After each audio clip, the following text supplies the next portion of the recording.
Why brides don't wear their mom's wedding dress when they get married, and what the heck does that have to do with estate planning? My name is Michael Pevney. I am an estate planning lawyer, and I set up estate plans for California families. Ask an estate planning question in the comments or tell us your story about you or your wife not wearing their mom's wedding dress when they got married. Estate planning is all about legacy, about passing things on, and a lot of times things can get emotional and things can get sentimental. A lot of times a mother will want to keep their wedding dress to someday pass on to their daughter for when that daughter ends up getting married. And I always want to know, how did the mom get their wedding dress? And why aren't you wearing your own mother's wedding dress? And that often is kind of similar to when people pass along their home when they set up their estate plan, where they want their things, their home, their primary residence to go when they pass away. Let's say you have a family and they have 3 kids. All the kids were raised in a home and they want to pass this home along to the kids for them to live in or be able to use. A few issues can come up here. First, who's going to live in the home? All 3 kids? Are those kids going to get married? Are we going to have 3 families, 3 kids with 3 spouses and 6, 7, 8, 9, 10 grandkids all living in the family home? Much more likely it's that the kids are going to want to go off on their own unless we have a sort of failure to launch issue. Much more likely all of these kids are going to want to go off on their own, start their own families, and maybe have their own homes. Totally understand that that can be very difficult to do in today's real estate climate and depending on the types of jobs that people have. But what we'd really want to do in estate planning, especially when it involves passing real estate, even sentimental real estate, down to the next generation, is to avoid conflict.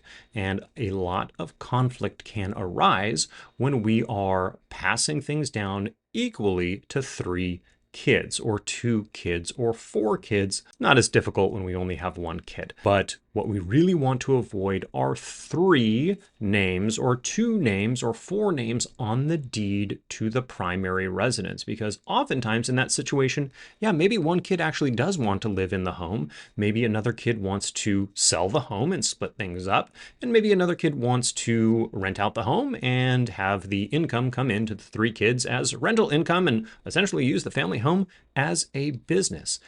And a little bit of psychology comes into this. When I speak to my clients about what they want to happen to their stuff, a lot of time there is a lot of emotions and a lot of sentimentality caught up in this home, especially if they've lived there. I have clients that have owned the same home for 40 years, 50 years, and they want to pass it on to the kids.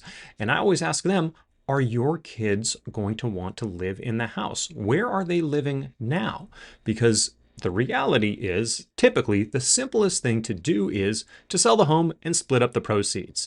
And this kind of brings me back to this whole idea of a wedding dress. And I'm married, got married about 15 years ago, and my wife, did she wear her mom's wedding dress? No. There was even a conversation about my wife wearing my mom's wedding dress. Do you think she wanted to do that? How many people have worn their mother-in-law's wedding dress, right?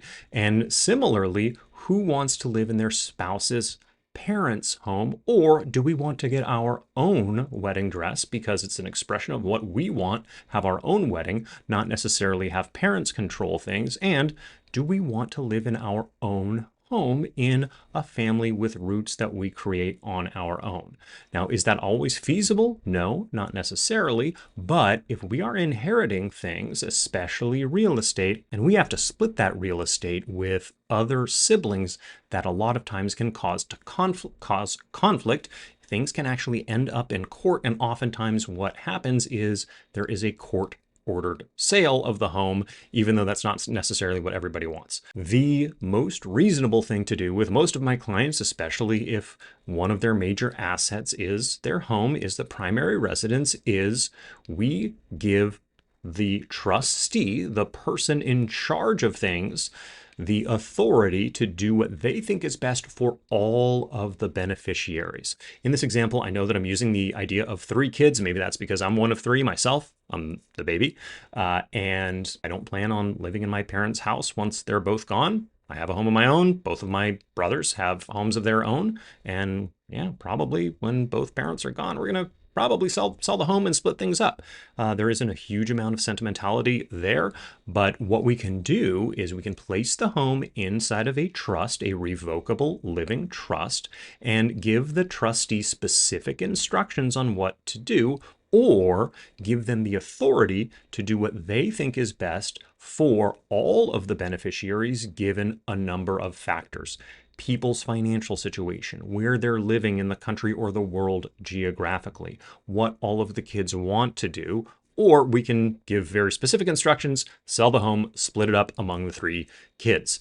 So this is a part of estate planning that becomes, it's important to have a conversation with somebody that knows what they're talking about, that's seen a lot of different situations, and is going to set something up that is going to avoid conflict. So ask yourself, have you ever known somebody, and maybe their parents have passed away or grandparents have passed away, and nobody knows what to do with their home, and kids get involved in some sort of conflict about what is supposed to happen with things? If we don't have a will, if we don't have a trust set up, oftentimes things have to go through court, which is time consuming and it's costly, and it can lead to a lot of conflict. Even if people get along well now, oftentimes that can change when somebody passes away, and there's a lot of emotions, people are grieving, and there is money. There are assets. There is real estate at stake. So I always like to compare this idea of, well, I want to keep my wedding dress around for my daughter when she gets married, but then why aren't you wearing your mom's, why aren't you wearing grandma's wedding dress when you got married? Very often it's because you wanted to start off your own life with your own stuff.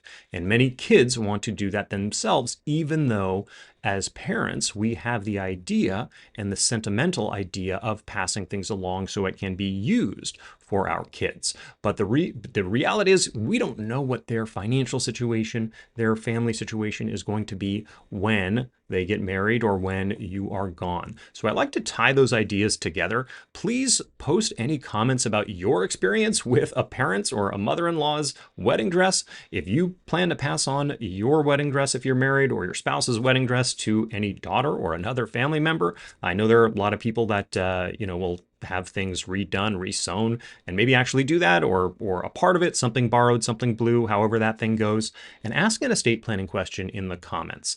And so my name is Michael Pevney. I create estate plans for families in California. A lot of other estate planning questions I have answered in many other videos that I have posted on most whatever platform you are watching this on. So certainly follow me for more estate planning information. And thanks for your time. Thanks for your attention.